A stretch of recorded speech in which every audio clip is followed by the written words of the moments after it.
This is the AHSAA Weekly, your inside look at everything going on with the Alabama High School Athletic Association, presented by America's First Federal Credit Union. Coming up on this week's program, we will speak with the Director of Officials for the Alabama High School Athletic Association, Ken Washington. Also, we'll preview the AHSAA Game of the Week coming up on WOTM. It's Woodlawn taking on Mountain Brook. Mountain Brook head coach Chris Yeager and also Woodlawn head coach Jentrell Eatman. Also coming up this week, we will meet the Class 5A Making a Difference Award winner, Chris Bashaw of Gunnersville High School. And of course, we'll have David Holtzford's highlights as we bring you volleyball and football highlights from last week all across the state of Alabama. That's all coming up on this week's AHSAA Weekly, presented by America's First Federal Credit Union. Every bank has their own app, but it's just that, theirs, not yours. At AmFirst, our app was made for you, so it's easy to pay bills, deposit checks, or transfer money to friends and family from anywhere. It's even customizable, which means you can personalize your dashboard, create usage alerts, and redeem points for rewards you'll love. And you can do it all on your own time. So what are you waiting for? Get the app made for you at AmFirst. We are back on the AHSAA Weekly. We go to Montgomery to the Alabama High School Athletic Association. We bring in the Director of Officials, Ken Washington, joining us once again on the AHSAA Weekly. Ken, glad to have you with us on the show this week. Hey, John. How you doing, sir? I am great. Let's talk about 3 weeks now into the season. We've got all of our fall sports underway. From an officiating standpoint, how are things going here in the early part of the fall seasons? Is it 3 weeks or week 7? It feels more like week 7. I'm not getting much sleep with all the phone calls, but as part of the job, the officials are doing an outstanding job for what we're doing, for what we have. They're doing the best they can. As you know, we have a shortage of officials. That's still a continuation, uphill battle that we're trying to fight. And we're just trying to cover as many games as we can, if not all games. But so that's the headache right there within itself. The goal is to make sure our student athletes have an opportunity to play. And when they don't have an opportunity, it just makes you feel some kind of way. And we never want to have that. We never want to come to that point where they don't have officials at their games. Ken, I know in other states this has become a major issue, a major concern. Where are we as far as this issue right now in the state of Alabama? How big is this issue of a shortage of officials becoming? Well, up until this point, I haven't heard much about games not being covered, but just 5 minutes ago, I just got off the phone with one of my football district directors, and we have 3 games that are not covered. Up until this point, we thought we had at least 2 of them covered, but that crew had to come off, and so now we got 2 games that are not covered for Friday night, and I'm gonna be trying to work as hard as I can to get those games covered, and we want to have the best officials out there, but at the same time, and you don't want to put bodies out there, you want the game to be covered and managed well. So that right there is going to be a challenge for us, but we're going to try to get those games covered and get as many officials as possible, even if we got to put David Holtzford out there. Ken, let's talk about what the AHSA does to recruit officials. And as we conclude our time together this week, what are you looking for in contest officials? We've done multiple things. We went as far as passing out flyers, posters, going into schools so the students can see them and maybe spark their interest in becoming an official. We offer classes in the schools. So a lot of those students are taking officiating courses. They're joining local associations. They're having an opportunity to officiate non-varsity contests, which is great. Just kind of planting a seed with them. Even if they don't decide to do it, maybe later on in life they would end up officiating. It really is a great avocation. You meet great people. The money's not too bad. Of course, we don't do it for the money, but that's part of it. And then you get to make your own schedule. A lot of jobs and a lot of avocations, you kind of go when people need you, but This time of days, in this avocation, you get to block whenever you want, and what days you want to work, you can work, and when you don't want to work, you don't have to. We had a great summer when we're talking about what we're looking for in officials, with developing, training, and mainly in all our sports, to get them ready for the season. So when this year, all the things we're looking for, the points of emphasis by the National Federation, the things we need to get improved on, those are the things going to be on my the forefront of what I'm looking for. Managing the games, consistencies in calls, great communication with coaches, just being a great official. And if you could do those things, I think you can go a long way in officiating. Ken, thank you for spending time with us here again on the AHSAA Weekly. I am sure that we will catch up with you down the line. Thank you for joining us this week. All right, thanks, John. Did you sign up yet? I have not signed up yet. I'm going to stay on this side of it, that's for sure. Ken Washington is Director of Officials for the Alabama High School Athletic Association, joining us this week on the AHSAA Weekly. Back in just a moment. The perfect checking account doesn't exist. Not at a bank, that is. So why do you keep looking there?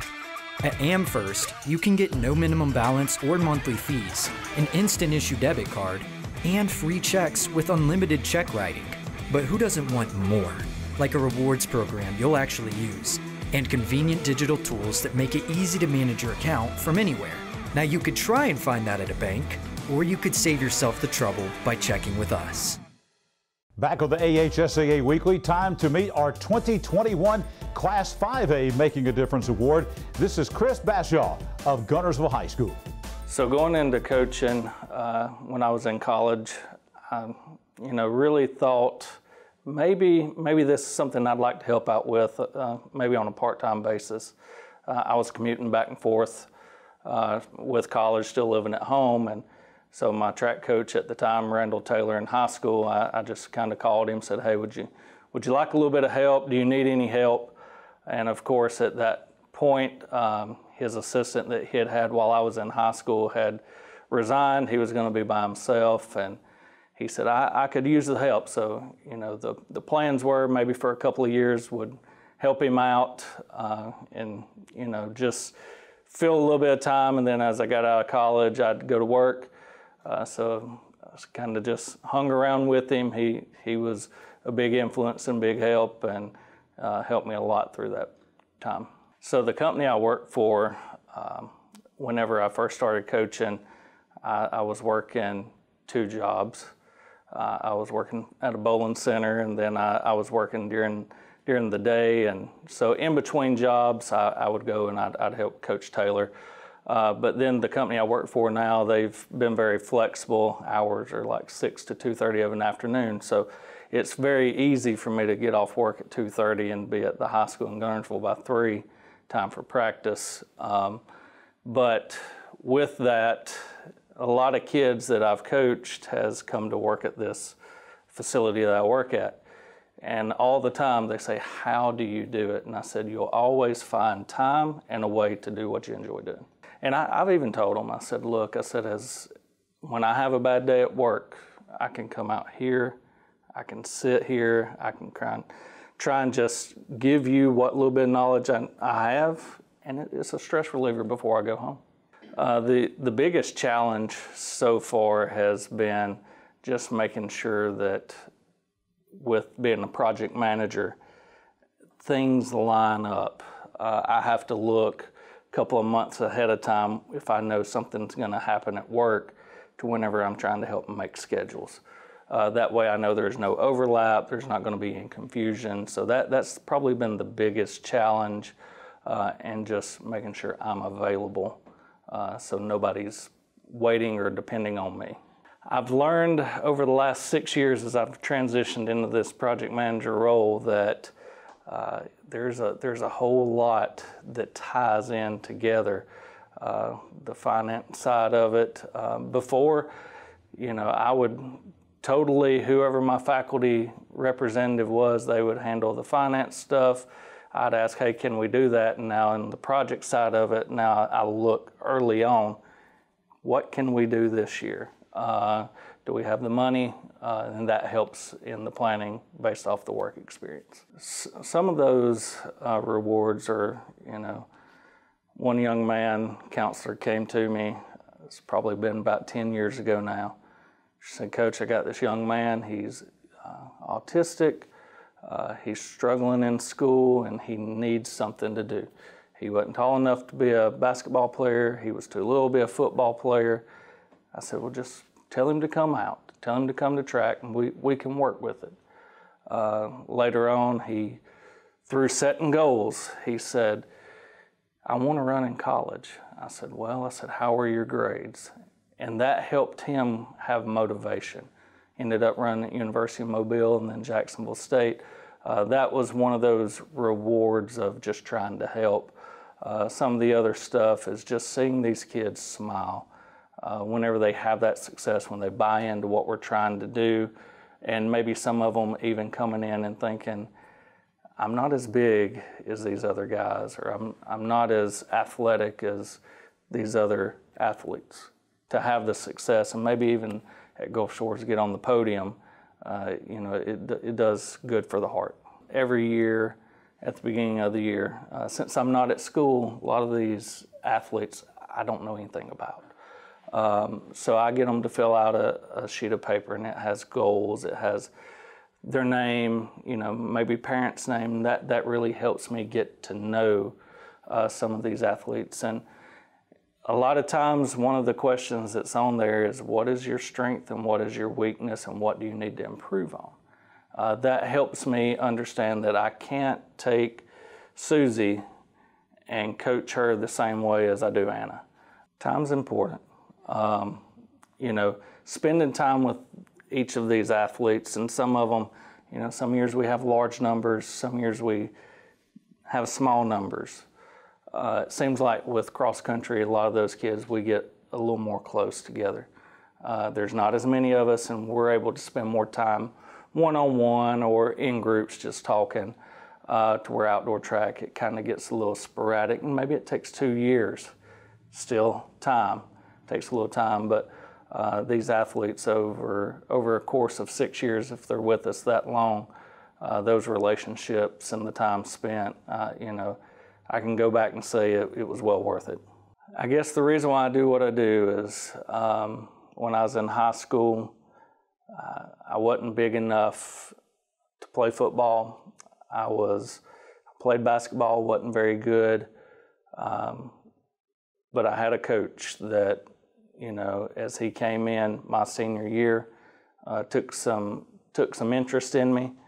And whenever Randall Taylor took that interest in me, he kind of took me under his wing, going through a time my senior year of worrying, was I going to graduate because I was struggling in school and other things going on. He helped me see that there was still a way just to keep pushing forward. And even today, that's part of the reason why I keep doing it, is because I know there's kids that need help. They might not feel like they're worth anything, but if I can tell them that they're worth something and show them that they're worth it, you know, and they can make a difference going forward in their life, and maybe they could change the path that they're going down, or what their family has went down, that they don't have to follow the same path that's one that'll be negative. Looking for a perfect checking account? Don't waste your time. No minimum balance, no monthly fees, and a convenient app. Now you could try and find that at a bank, or you could save yourself the trouble by checking with us. We are back on the AHSAA Weekly. Our statewide AHSAA Game of the Week coming up on WOTM will be the Woodlawn Colonels, the Mountain Brook Spartans, coming up live on Thursday night at 7 o'clock here on WOTM. Head coach of the Woodlawn Colonels is with us right now, Coach Jentrell Eatman. Coach Eatman, glad to have you with us here on the AHSAA Weekly this week. Glad to be here. Coach, let's talk about all the good things happening at Woodlawn. You broke a 16-game losing streak going back to 2019 with that win last week over cross-city rival Carver, 28-21 there in Birmingham. Also, your first win as the head coach at Woodlawn. A lot of good things happened in the last week for the Woodlawn Colonels. Yes, yes. You know, it's just basically just got to come in here and grind every day. I know what type of job I was taking. I know everybody want to see wins right now, but me, just being honest, I just want to be able to see the kids compete since we're a young ball club. So just seeing them able to go out and compete and not give up, that was huge for me. What has this win last week done for the confidence of your young football team? Well, the confidence is showing them that they can go out there and compete with other teams. I know the first week was kind of rough, playing JO and then coming in and play Carver. Like I was telling my coaching staff, I know it has been times I've seen when we went down 14-0, kids would normally hang their heads. But they kind of stuck with it, and we all stuck together, and they pulled through. So that's a plus right there from a win from just a win from last year, just seeing them able to compete and not quit. Got a big task ahead of you coming up Thursday night, a key game in Class 6A Region 5. You go over the mountain to take on the number 5 ranked team in the state in 6A, the Mountain Brook Spartans. Your thoughts on Mountain Brook? Well, Mountain Brook's a well-coached team, and they have some phenomenal players. And like I said, going into this week, hey, nothing changed from last week. Main thing, just want to go out there and see those kids just line up correctly and just come out and compete. That's my whole thing. So we all go into the game and, expecting to win. So just all depends on hoping we the better team on Thursday night. Coach, we're going to let you get back to practice. We pulled you out of practice. We'll let you get back to your football team and practice and get ready for that big game on Mountain Brook coming up on Thursday here on WOTM. All right. I appreciate you having me. Coach Jentrell Eatman, head coach of the Woodlawn Colonels, getting ready for the AHSAA Game of the Week coming up on Thursday night here on WOTM against Mountain Brook. We continue now the AHSAA Weekly. Counting down to Thursday night, our AHSAA statewide game of the week here on WOTM. The Woodlawn Colonels traveling to take on the Mountain Brook Spartans, a key Class 6A Region 5 game. Head coach of the Mountain Brook Spartans, Chris Yeager, joins us now at this time. Coach, glad to have you with us once again here on the AHSAA Weekly. It's my honor to be here. Thank you so much. Coach, I think you got to be pleased with your football team at this point in time. You're 2-0. You beat rival Vestavia 33-3. You beat Huntsville last week 38-7. You're averaging right at 35 points a game. You've only given up 10. Things going obviously real well with your Mountain Brook Spartan team. Well, it has been, and we had to replace, we had 42 seniors last year, and so we had to replace 8 starters on offense, and we had to replace 6 on defense. So we've got a lot of new faces, and I've just been real pleased with the young players, how they've come along and how they've grown and how they performed in that environment. A lot of times they've never been in that environment before, and the first time, you usually have some issues, but they played like a seasoned team, and I've really been proud of that. And, Coach, you lost that veteran bunch of seniors off a really good team, a team that was in the North Alabama championship game in 6A. You lost 2 games last year to the 7A champs and to the 6A champs. So this was a really good team that you lost players off of last year. It was. When you've got that many seniors, and a lot of those guys had started since they were sophomores, and they had developed really a culture of leadership. And I think that's one of the reasons that we're enjoying the success that we are now, is because they did such a good job, leaving a legacy in the players that we have now, as far as teaching them what it means to be a Mountain Brook Spartan, teaching them how to lead, teaching them how to lead by serving one another. And, that's really the key to success in anything you do. And so, we challenge guys to leave a legacy. And I feel like that the players that we've got now, I think it's a reflection on the legacy that they left. Coach, you got Woodlawn coming in this week, opening up region play. They just broke a 16-game losing streak, so they are tasting victory for the first time since 2019. Over on the east side of Birmingham, your thoughts on the matchup with Woodlawn? Well, they're a very scary team. We saw them, they're young like we are, and we saw them the first week. And, people say you improve more from your first week to your second week than any time the whole year long.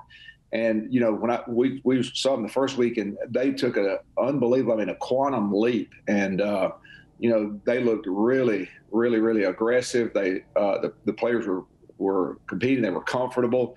So you see some maturity, you know, going on with them as well. So, you know, to me, they're very scary and very athletic, you know, and they play hard, you know, coached up well. So, you know, but we're excited about the game.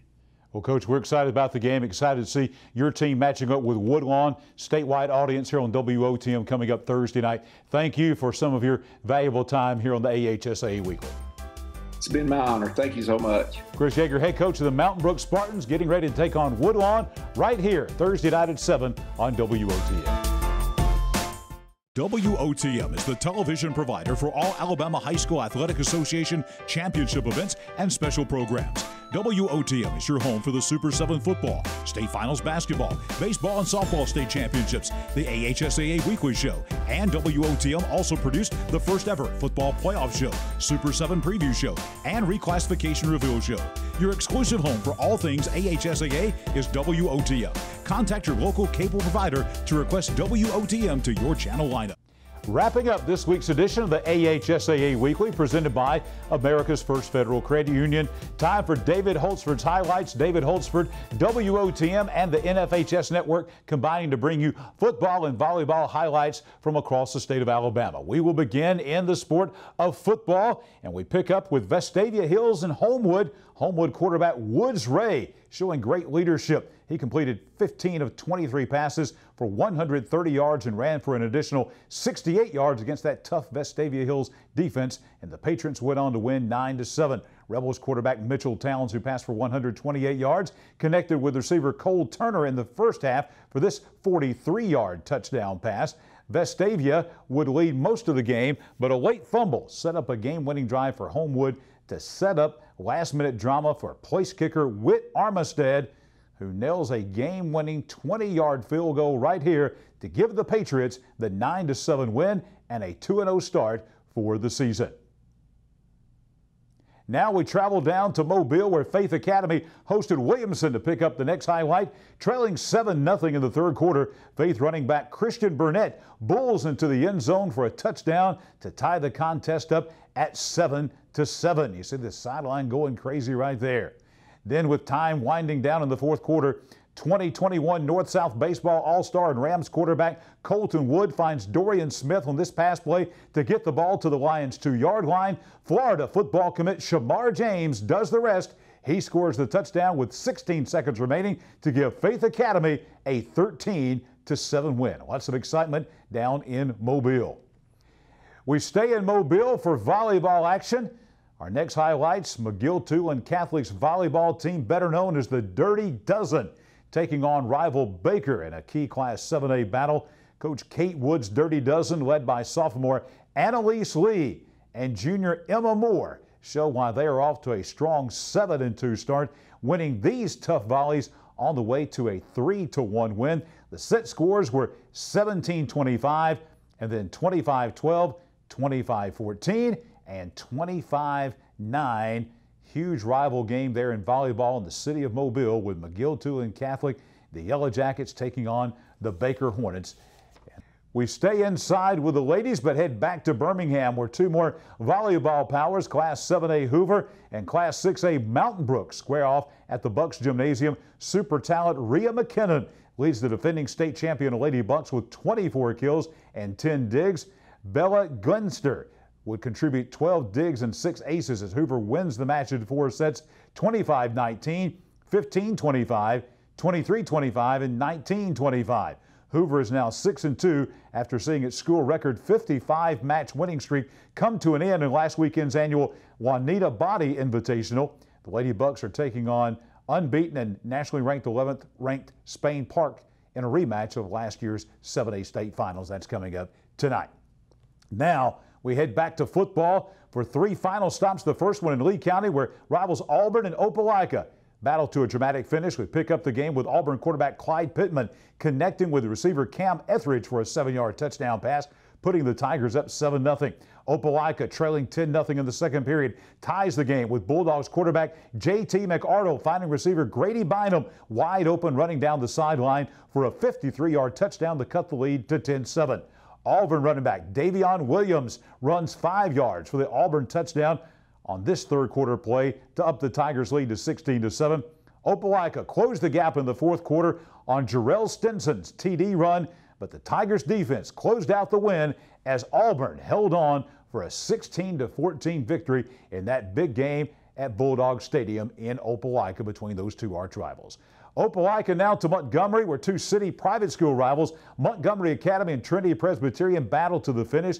The Eagles take an early first quarter lead on a jet sweep. Chance Wilson streaking into the end zone.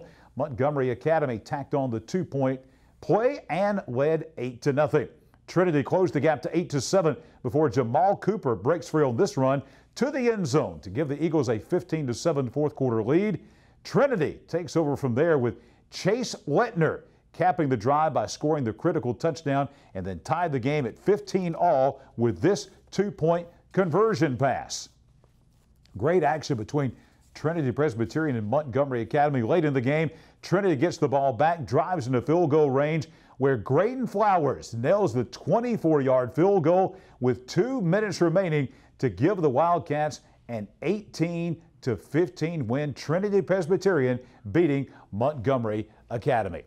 Now we're going to close out this week with AHSAA Game of the Week, our Thursday night action. We're going to take you to Landrum Robertson, Gerhard, Mathangani for the big game between Center Point and Fairfield.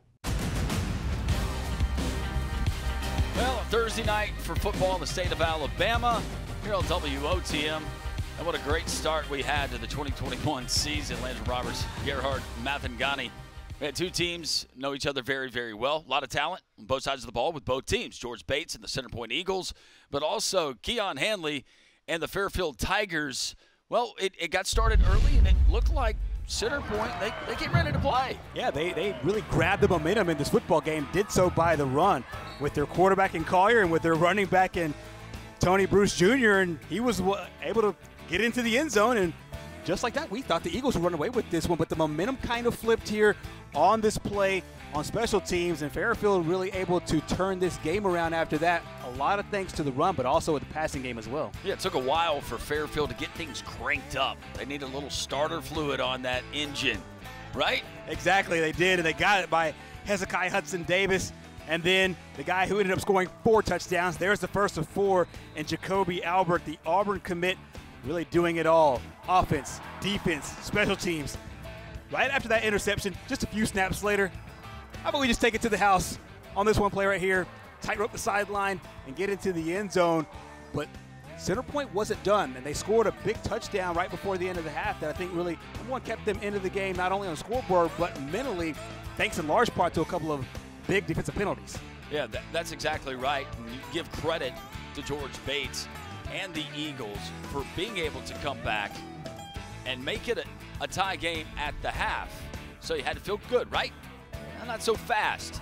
How about Fairfield turning it up a notch? Keon Hanley, he said, we got to finish. Well, first possession, it was a true indicator of just what we were going to get from the Tigers in the second half, paving the way for another touchdown there on the slant and the fake punt, the special teams. Once again, number 11, Jacoby Albert. Exactly. He was on offense and then on special teams a couple of different times. He converted on 4th down. They scored a touchdown right after that on a huge play. And this was the kickoff return here, the return, and just short of the end zone. And that was a demoralizing play for the Eagles because that turned into a fumble.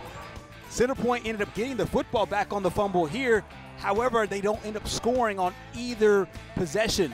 And once again, you just give it back to Albert. This is a 4th down play. It's a fake punt the entire time, 2 times in a row, keeps the chains moving, picked up those first downs, and they were able to get it to the end zone.